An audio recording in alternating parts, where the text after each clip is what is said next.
সুপ্রিয় দর্শক, অন্যমেলা 2024-এর এই বিজয় দিবসের বিশেষ অনুষ্ঠানে আমাদের এবারের বিষয় মুক্তিযুদ্ধের নারী। বাংলাদেশের মুক্তিযুদ্ধে আমরা জানি মুক্তিযোদ্ধা হিসেবে পুরুষরা নারীরাও অংশগ্রহণ করেছিল। মুক্তিযুদ্ধের আগে এবং পরে নারীদের ব্যাপক ভূমিকা ছিল। বিশ্বের ইতিহাসে একটি বিশাল বিষয় পাকিস্তানিরা ঘটিয়েছে বাংলাদেশের নারীদের সাথে, সেটা সত্যি আমাদের জন্য একটা চিন্তার বিষয় ছিল। আমাদের এই বিষয়ে মুক্তিযুদ্ধ নারী বিষয়ে কথা বলবেন আমাদের আলোচক অতিথি নার্গিস চৌধুরী, যিনি একজন বিখ্যাত রবীন্দ্রসঙ্গীত শিল্পী বাংলাদেশের, এবং উনি এখানে আছেন। উনি খুব একটা নিজেকে এখানে প্রকাশ করেন না।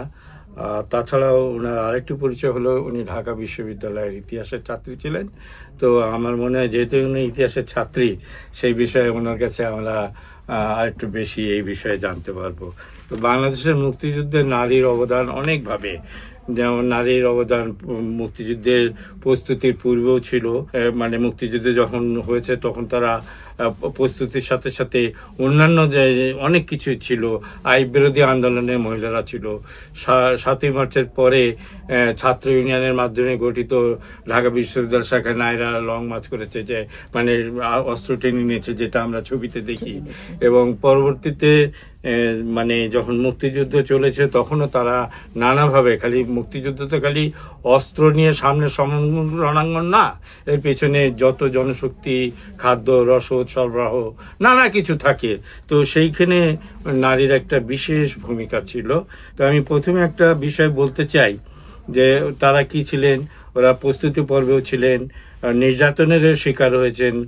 ওনারা মহিলারা অনুপ্রেরণা দানকারী ও তথ্য সরবরাহী হিসেবেও দায়িত্ব পালন করেছে। অনেক খাদ্য রেঁধে দিয়েছে, অনেক কিছুর ভিত্তিতে তারা আমাদের মুক্তিযুদ্ধকে সহযোগিতা করেছেন। বাংলাদেশের মুক্তিযুদ্ধের বিষয়ে প্রথম একজন পাকিস্তানি সিদ্দিক সালিক একটি বই লিখেছেন, এ উইটনেস টু সারেন্ডার, যেটা বাংলা করলে নিয়াজির আত্মসমর্পণের দলিল। ওইখানে একটা জায়গায় উনি বলছেন যে মুক্তিযুদ্ধ চলাকালীন সালিক স্বীকার করছেন যে তারা এক বা একাধিক বাঙালি পরিবারকে পৃষ্ঠপোষকতা দিতেন। একজন ধনী বাঙালি পত্রিকা সম্পাদকের সঙ্গে তার জানাশোনা ছিল।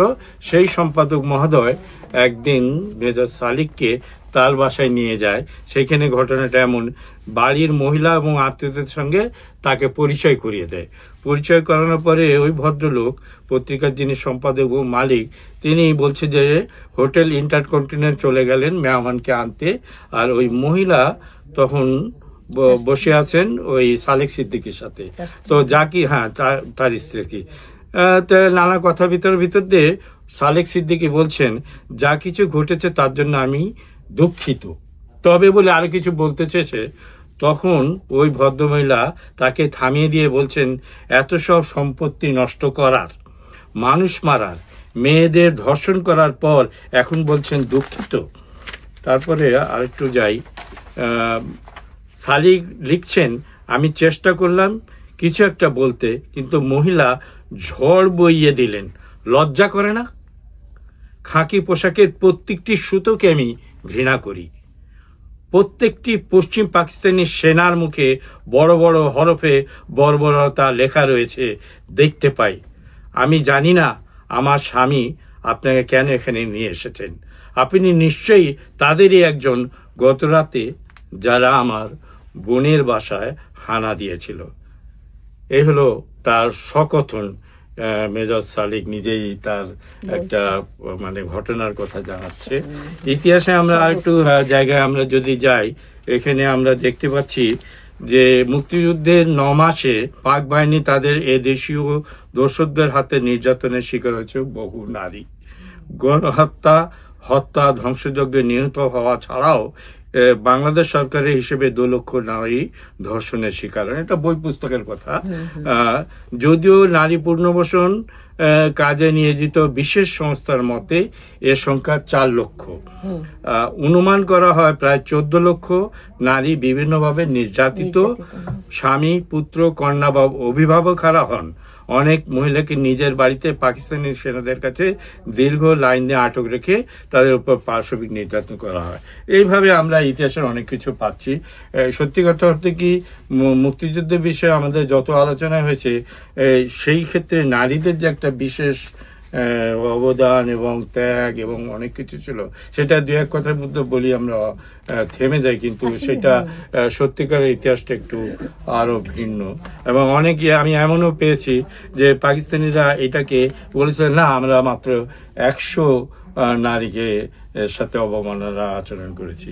আরেকটা জায়গায় আমি পেয়েছি যে যখন 71 সালে সারেন্ডার হয়ে গেছে, সারেন্ডার হয়ে যাওয়ার পরে যেমন আত্মসমর্পণকারী সেনারা কেউ কেউ যাওয়ার সময় হাত দিয়ে একটি খারাপ সূচনা দেখিয়ে বলছে, আত্মসমর্পণ করেছি তো কি হয়েছে, তোমাদেরকে এমন ভাবে আমরা লাঞ্ছিত করেছি যার কারণে তোমাদের যে পরবর্তী প্রজন্ম হবে, জেনারেশনটা আমাদেরই এরকম হবে। এরকম ঘটনাও বইয়ে লিখিত আছে। তো আমাদের অনেক কিছু অনলিখিত আছে, তো এইসব দিকে তো আমরা এখন এই বিষয়ে আসিনি। তো আমি আপনাদের কাছ থেকে এই বিষয়ে একটু শুনতে চাই। ধন্যবাদ সামি ভাই, আপনি অনেক তথ্যই দিলেন আর কি। তো আসলে মুক্তিযুদ্ধের যে কোনো পর্যায়ে যে কোনো অ্যাঙ্গেল থেকে যদি আপনি কথা বলেন, আসলে একদিনে বা এক অনুষ্ঠানে এটা শেষ হবার মতো না। এটার যে বিশালতা, সেই বিশালতার কথা যদি আপনি ভাবেন, তাহলে ভাববেন যে 9 মাস যদিও যুদ্ধের সময়কাল, কিন্তু 9 মাসে যদি প্রত্যেকটা প্রত্যন্ত অঞ্চল, প্রত্যেকটা বাড়ির সাথে আপনি যোগাযোগ করে দেখবেন, প্রত্যেকের একটা নিজস্ব ইতিহাস আছে, তার যেগুলা ব্যক্ত করা তাদের পক্ষে সম্ভব হয় নাই। আর এছাড়া নারীদের ব্যাপারটা আমি যেটা বলি, এদেশের এই অঞ্চলের, এই সাবকন্টিনেন্টের মানে এই ভারত উপমহাদেশের নারীদের কথা যদি আপনি মানে দেখেন আর কি, এরা অলওয়েজ প্রতিবাদে পুরুষের পাশাপাশি মানে একদম সমান ভূমিকা রেখেছে। সে ব্রিটিশ বিরোধী আন্দোলন বলেন, আমাদের এই ব্রিটিশ বিরোধী আন্দোলনের সাথে ভারতের স্বাধিকারের জন্য আমাদের যে 2 জন জড়িত ছিল, প্রীতিলতা ওয়াদ্দেদার অ্যান্ড কল্পনা দত্ত, তারা কিন্তু সেই সময় থেকেই এসব জায়গায় যথেষ্ট সাহসিকতার পরিচয় দিয়েছে। এবং তারা সব জায়গাতেই যখন তারা মানে আন্দোলনের সাথে জড়িত হয়েছে, বিভিন্নভাবে পুরুষের যে ছেলেদের যে পাশাপাশি যে তাদের যে প্রয়োজন, মনে করেন রান্না বান্না, তাদের সেবা করা, তথ্য দেওয়া, পাকিস্তানি আর্মিরা যখন এই দেশে আসছে, আসলে পাকিস্তানের সাথে মুক্তিযুদ্ধের ব্যাপারটা এবং ওই সময় যে ব্রিটিশ বিরোধী আন্দোলনের সাথে কোনোটাকে আপনি একেবারে একটার সাথে আরেকটাকে জড়াতে না পারলেও বাদ দিতে পারেন না। আলটিমেটলি দেখা গেছে যে আমাদের মুক্তিযুদ্ধ যখন শুরু হয় 7ই মার্চের ভাষণের পরে, বঙ্গবন্ধু 7ই মার্চের ভাষণের পরে, যদিও দেশে একটা থমথমে ভাব ছিল, কারণ আমি তখন ক্লাস 7-এ পড়ি, একেবারে বুঝি না তা না, ঠিক আছে। তো থমথমে ভাব ছিল, মুহুর্মুহু কিছুক্ষণ পর পর মিছিল যেত, জয় বাংলা, হ্যাঁ ওরকম টাইপের। তো কিন্তু যুদ্ধ হবে কি হবে না বা যুদ্ধে করবে কেনা, বাঙালি কখনই আগে অ্যাটাক করে নাই। যখন যুদ্ধের ইয়েটা হলো, সেটা হলো 25শে মার্চ রাত্রের অ্যাটাকের পরে। তো আলটিমেটলি আমি দেখছি যে তখনও মেয়েরা কিন্তু সেই আন্দোলনের শুরু থেকেই ঢাকা ইউনিভার্সিটির মেয়েরা বলেন, ইডেন কলেজের এরা সবাই কিন্তু মোটামুটি ভালো একটা ভূমিকা পালন করেছে। সব আমি কিন্তু পার্টিকুলারলি কোনো পার্টিকে হাইলাইট করব না এখানে, কারণ ওই যুদ্ধটা ছিল একটা জনযুদ্ধ।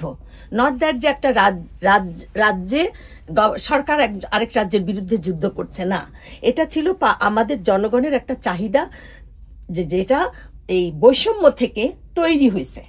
আপনার 52 বলেন, 66 বলেন বা এরপরে আসেন, আস্তে আস্তে কিন্তু দেখা যাবে যে বৈষম্যের কারণেই মানুষের ধৈর্যের বাঁধ ভেঙে গেছে। আলটিমেটলি যখন হয়েছে তখন শুধুমাত্র যে ছাত্ররাই সবকিছু করেছে তা না, সর্বক্ষেত্রে যে তারা আমার মনে আছে 69 সালে বন্ডা সব কলেজের মিছিলে বের হয়েছে ব্রাহ্মণবাড়িয়াতে। কি মিছিল? কাগজ নিয়ে, পেপার, মানে আমরা যে লিখার পেপার, যেটা কর্ণফুলী পেপার মিলে তৈরি হতো, আমরা কিনতাম 75 পয়সা দিস্তা, ওই ওয়েস্ট পাকিস্তানে সেটাই যেত 25 পয়সা, 10 আনা 6 আনা, হ্যাঁ 10 আনা 6 আনা, হ্যাঁ। তো ওরকম, তো এগুলো নিয়ে যে মানে ইয়ে হতো যে আমাদের বাস, আমাদের সবকিছু আমরা পেপার বানাচ্ছি, পাপড়ে এখানে আসলে এখানে দাম বেড়ে যাচ্ছে, আমরা 10 আনা কিনি আর ওরা 6 আনাতে কিনে। তো ওই সময় জিনিসটা মনে হতো যে তাই তো, ওই সময় যেন আমার মনের মধ্যে ঢুকলো যে হ্যাঁ তাই তো, যে কেন এটা হবে, আমরা যদি 2 পাকিস্তানি এক হই তাহলে এটা কেন হবে, হ্যাঁ, তো পড়াশোনা করতে যেও কিন্তু আমরা পেয়েছি যে কিছুটা বৈষম্য, তো বৈষম্যের কিছুটা অনেক বড়ই বৈষম্য, একটা বৈষম্যের বড় স্লোগানই ছিল যে সোনার বাংলা শ্মশান কেন, এটা একটা বড় পুস্তিকা ছিল ইলেকশনের আগে আগে ডিসেম্বরে। আরেকটা জিনিস যেটা মনে করেন যে ওরা সবসময় বাঙালিকে নিগৃহীত করতো, তারা কালো, তারা বিচ্ছিরি, তারা ইয়ে নাই, তারা কাওয়ার্ড, সব কাওয়ার্ড, এগুলো অচ্ছুত। এই বৈষম্য থেকে আন্দোলনটা গুমড়ে গুমড়ে মানুষের ভিতরে তৈরি হয়েছে। তবে আমাদের সেই সময়কার প্রেক্ষাপটে কিন্তু কেউ চায় নাই যুদ্ধ হোক, কিন্তু যুদ্ধ ছাড়া কোনো গতিও ছিল না। তো এবং এই যুদ্ধে কিন্তু মেয়েরা যেভাবে এসছে সেভাবে কিন্তু আপনার এই উপমহাদেশের পুরনো ঘটনা ঘাটলেও আপনি দেখবেন যে মেয়েদের যে প্রতিবাদী ভূমিকা, এটা আমাদের এদিকে কিন্তু অনেক বেশি। আপনি আমেরিকাতে প্রেসিডেন্ট ইলেকশনে মেয়েরা জিতে না এখনো, আর আমাদের উপমহাদেশে ইন্দিরা গান্ধী বহু আগে থেকে ইয়েতে, আপনি এশিয়ান কান্ট্রিগুলোতে আপনি দেখেন, ইউরোপে ছিল মার্গারেট থেচার ছিল, তারপরে ইসরায়েলে গোল্ডা মায়ার ছিল যুদ্ধের সময়, শ্রীলঙ্কা ছিল মাবা বন্দনা নায়কে। তো এই যে ব্যাপারগুলো কিন্তু আমেরিকার মতো এত উন্নত জাতি তাদের কিন্তু নাই। পাকিস্তানও তো ছিল, বেনজির ভুট্টো ছিল। তো আমাদের এখানকার এই আন্দোলনের সময়টায়, মুক্তিযুদ্ধের সময়টা, এটা আমি বারবারই বলছি, এটা জনযুদ্ধ, এটা একার চাওয়া কিছু ছিল না। পরে আর এটা একদম সম্মিলিত জাতির যুদ্ধ এবং জনযুদ্ধ হিসেবে আমি দেখছি, এবং আমি এটাকে প্রুভ করবো যে এটা কেন জনযুদ্ধ। কারণ প্রত্যেকটা মানুষ, কামার কুমার কৃষি থেকে শুরু করে সবাই চাইছে যে একটা পরিবর্তন হোক। হ্যাঁ, তো আলটিমেটলি যখন হয় ঢাকা ইউনিভার্সিটি থেকে, তারপর বিভিন্ন কলেজগুলো থেকে কিন্তু মানুষ, তখনই মেয়েরা কিন্তু ঢুকে পড়ছে। এরপর এর যে জিনিসটা হয়েছে যে মেয়েরা নিগৃহীত হয়েছে, ধর্ষিত হয়েছে, হওয়ার পরে তারা মুক্তিযুদ্ধে গেছে। হ্যাঁ, তারপরে গ্রামের লোকজন এমন ভাবে গেছে যে তারা রান্না বান্না করবে, সে কিছুই জানে না, লেখাপড়া কিছু জানে না, সে রান্না করবে কেন, মুক্তিযোদ্ধারা খাবে, ক্যাম্পে ক্যাম্পে রান্না করবে। তারপর আবার ছিল যে মেয়েরা প্রতি ক্যাম্পে ক্যাম্পে অর্থ সংগ্রহ, তারপরে আপনার প্রত্যেকটা ক্যাম্পে ক্যাম্পে তারা গান গেয়ে মুক্তিযোদ্ধাদের উদ্বুদ্ধ করা, মুক্তিযোদ্ধাদের মানে মানসিক শক্তি যোগানো, এরকম। তারপরে আপনার মনে করেন বিভিন্ন জায়গায় তারা নার্সিং ট্রেনিং নিয়েছে, তারপরে গেরিলা ট্রেনিং নিয়েছে, পাকিস্তানিদের ডাইভার্ট করবে যে এদিকে মুক্তিযোদ্ধা না ওদিকে, ওরকম টাইপের যে গেরিলা পদ্ধতি যাকে বলে। হ্যাঁ, আচ্ছা। তারপরে মনে করেন কোনো কোনো সময় নারীরা আপনার গেছে অস্ত্র হাতে, কখনো গেছে সেবার হাতে। যে ঘরে একজন পুরুষ বা দুইজন পুরুষ মুক্তিযুদ্ধে গেছে, ঘরে ঘরে মেয়েরা লাঞ্ছিত হয়েছে, ধর্ষিত হয়েছে, তাদেরকে বিভিন্নভাবে নিপীড়ন করা হয়েছে। তারপরেও তাদের একটা মানে একটা ওরকম একটা মনোবল ছিল, যে মনোবলের উপর ভিত্তি করে ছেলেরা যুদ্ধ করতে পারছে, বা মেয়েরাও তাদের সাথে যুদ্ধ করছে। তো এমন কিছু নামও আমি আপনাকে বলবো, যে ক্যাপ্টেন সেতারা, সে ছিল, তার আঁচলে সে শাড়ি পরে রাখতো যুদ্ধের সময়, কারণ ইয়ে পড়তো না, যাতে সে আর্মি বোঝা না যায়, আঁচলে গ্রেনেড বেঁধে চলতো। ঠিক আছে। তারপরে আপনার বিথিকা বিশ্বাস আর কল্পনা, করুণা, ওরা আপনার ইয়েতে করে, নৌকায় করে ক্যাম্পে ঢুকছে, হ্যাঁ, গ্রেনেড মেরে ওদের পাক আর্মিদের মেরে রেখে আসছে, নিজেরাও মারা গেছে। এরকম তো এরকম ঘটনা প্রচুর আছে, যেখানে আপনি কোনোভাবেই মেয়েদেরকে আপনি খাটো করে দেখতে পারবেন না। তারা এই যে ধর্ষিতা হয়েছে যারা, তাদের মধ্যে অনেকে মুক্তিযোদ্ধা ছিল, অনেকে হয়তো ক্যাম্পেই থেকে পরে, সারেন্ডারের পরে তারা বের হয়ে আসছে।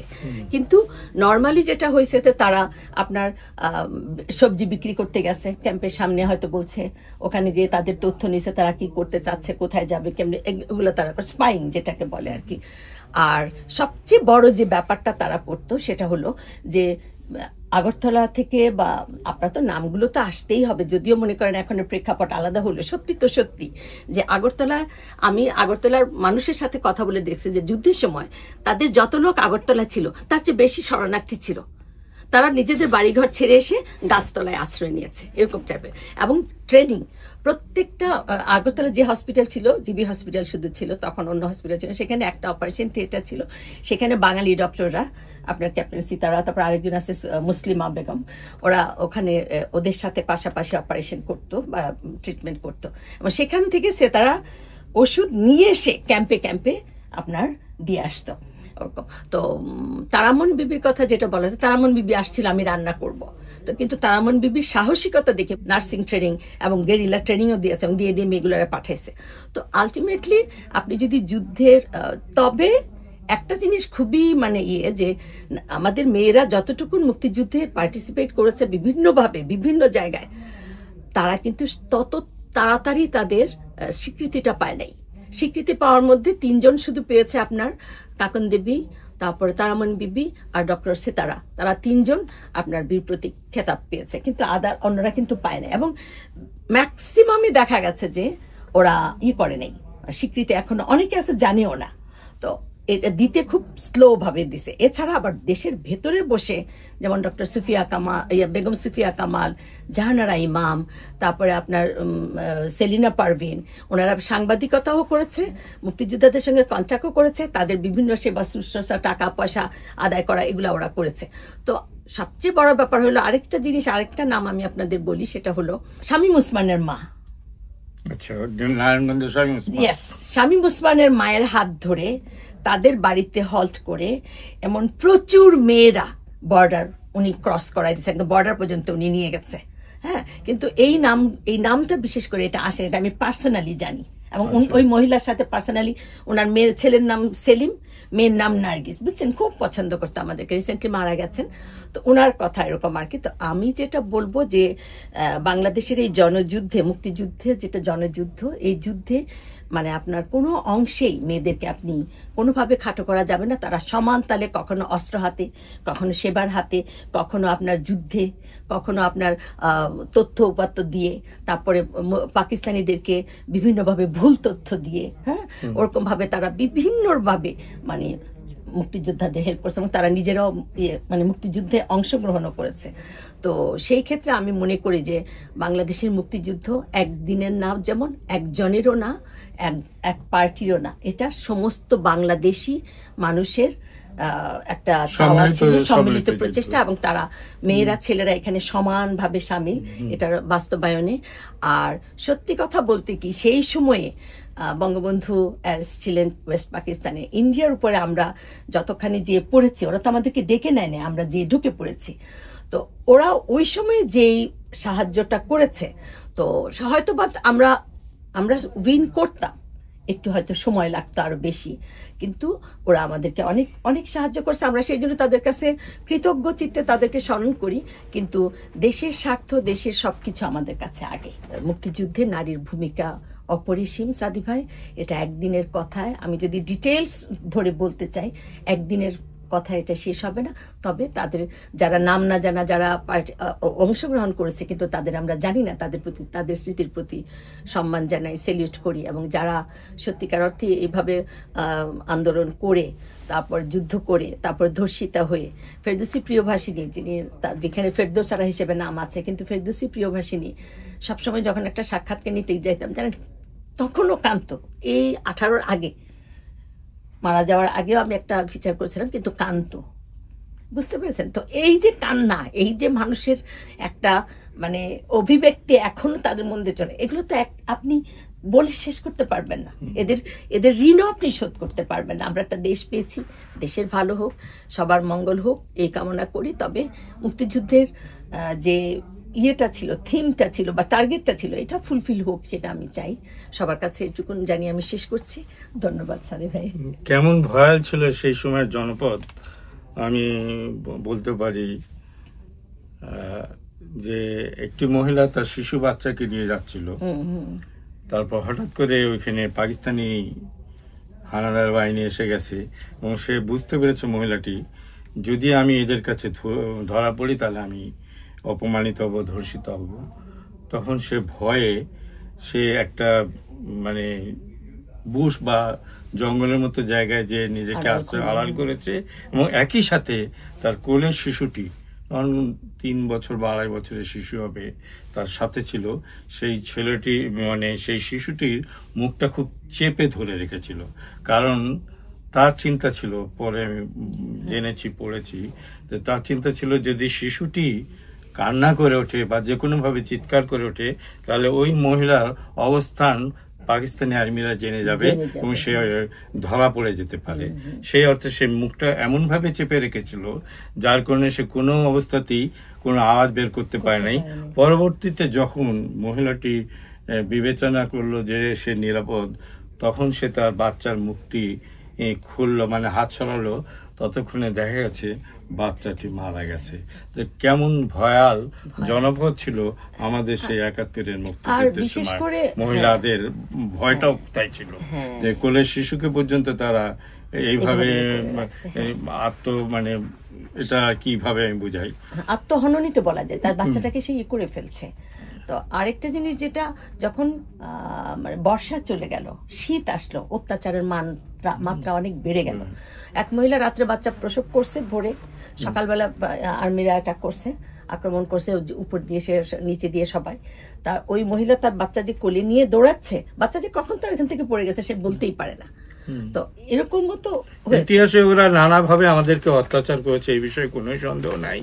এবং তারা এই পর্যন্ত বলেছে যে আমরা তোমাদের জাতির চেহারাই চেঞ্জ করে দেবো, পাল্টে দেবো। পরিকল্পিত। আরেকটা জিনিস যেটা হলো, আজকাল যেটা আমি আরো শুনেছি, এখন না আগেও শুনেছি, যে পাকিস্তান তারা কিন্তু কখনো আমাদের কাছে ক্ষমা চায়নি তাদের এই কৃতকর্মের জন্য, তারা কখনো ক্ষমা চায়নি। তো আজকের যে প্রেক্ষাপট বাংলাদেশের, অনেকেই বলতে শুনেছি যে আমাদের যে গভর্নমেন্ট মানে হলো, রিভোল্ট হলো যেটা নিয়ে, সে আমাদের গভর্নমেন্টকে, তাদের কাছে আগের গভর্নমেন্টকে তাদের মাপ চাইতে হবে। তারা পাকিস্তানের সাথে সমস্ত কিছু খুলে দিল। আমি কারো দলের পক্ষে বলছি না, মানে দলের বিপক্ষেও বলছি না, তবে আমার একটা প্রশ্ন, যে পাকিস্তান যদি মাফি না চেয়ে থাকে, তাহলে সব কিছু কি করে এরা ওপেন করে দিল পাকিস্তানের সাথে? না, সেটা তো অন্য বিষয়। যাই হোক, প্রিয় দর্শক, আমরা আজ আমাদের 2 দিন ব্যাপী টরন্টো অন্য মেলা আয়োজিত 2024-এর বিজয় দিবস উপলক্ষে যে অনুষ্ঠান, তার প্রায় সমাপ্তি এটাই। তো আমাদের এই অনুষ্ঠানে আমরা বিভিন্ন বক্তার বিষয়ভিত্তিক বিভিন্ন মূল্যবান বক্তব্য শুনেছি, এবং আমরা নানাভাবে মুক্তিযুদ্ধ ৭১-এর সেই মুক্তি সংগ্রামের সময় নানা কিছুর যে সম্পৃক্ততা, এবং এটা একক কোনো কিছু ছিল, এটা জাতীয় একটা বৈশিষ্ট্য ছিল। সেই জাতীয়তাবাদী এখানে বাম ডান সবাই এসে এখানে উপস্থিত ছিল। তো সেই কারণে আমাদের এই মুক্তিযুদ্ধটা পৃথিবীর ইতিহাসে আমার যতটুকু ক্ষুদ্র জ্ঞান, তাতে আমি কখনোই দেখি না বা কোথাও এত পড়ি নাই বা জানি না, হয়তো এটা আমার অগম্যতা হতে পারে, যে একটি দেশের মুক্তিযুদ্ধে শতকরা হিসেবে যদি ধরি, যে এত বিপুল সংখ্যক কিছু মানুষ ছাড়া, যে এত অধিক সংখ্যক লোক এত একটা যুদ্ধে একই লক্ষ্যে অবতরণ করেছিল, সেটা সত্যি বিরল। এই কারণেই আমাদের মুক্তিযুদ্ধ সব থেকে মহান, এবং আমরা যে কোনো মুক্তিযুদ্ধ পৃথিবীর ইতিহাসে যাই থাকুক না কেন, এইখানে আমরা তাদের সবার উপরে। এবং এই জন্য যত বাধাই থাক, যত কিছুই আমরা এখন ইকুয়েশন করি না কেন, কিন্তু আমাদের মুক্তিযুদ্ধ আমাদেরই ছিল, আমরা এটাকে সফল করেছি, এবং সহযোগিতা তো সবসময় থাকবে। সেই সহযোগিতাও আমরা অবনত মস্তকে স্বীকার করি, এবং একই সাথে আমরা স্বীকার করি যে আমাদের সহ্য বীর্যই আমাদেরকে আমাদের এই এত দ্রুত মুক্ত করতে বিশেষভাবে সহযোগিতা করেছে। ধন্যবাদ আপনাদেরকে, যে আপনারা অত্যন্ত ধৈর্য সহকারে আমাদের 2 দিন ব্যাপী অন্নমালার বিজয় দিবস পালন আলোচনায় থেকেছেন, শুনলেন, ধৈর্য ধরে শুনেছেন। এবং এই বিষয়ে আমাকে সম্পূর্ণভাবে সহযোগিতা করেছে আমাদের প্রিয় সেলিম শামসুল হুদা চৌধুরী, যিনি মানে ক্যামেরার পিছনে সার্বক্ষণিক থেকে সবকিছুকে নিয়ন্ত্রণ করেছেন। তাকেও ধন্যবাদ। একই সাথে যারা শুনলেন, যারা এসেছেন, উৎসাহ দিয়েছেন, এবং ভবিষ্যতে আরো কিছু অনুষ্ঠানের জন্য বলে গেছেন, তাদের সবার কথা মনে রেখে সবাইকে শ্রদ্ধা জানিয়ে, এবং সকল শহীদদেরকে শ্রদ্ধা জানিয়ে আমি আমাদের আজকের এই 2024-এর বিজয় দিবসের এই বিশেষ অনুষ্ঠানের পরিসমাপ্তি ঘটাচ্ছি। আপনাদেরকে অসংখ্য ধন্যবাদ।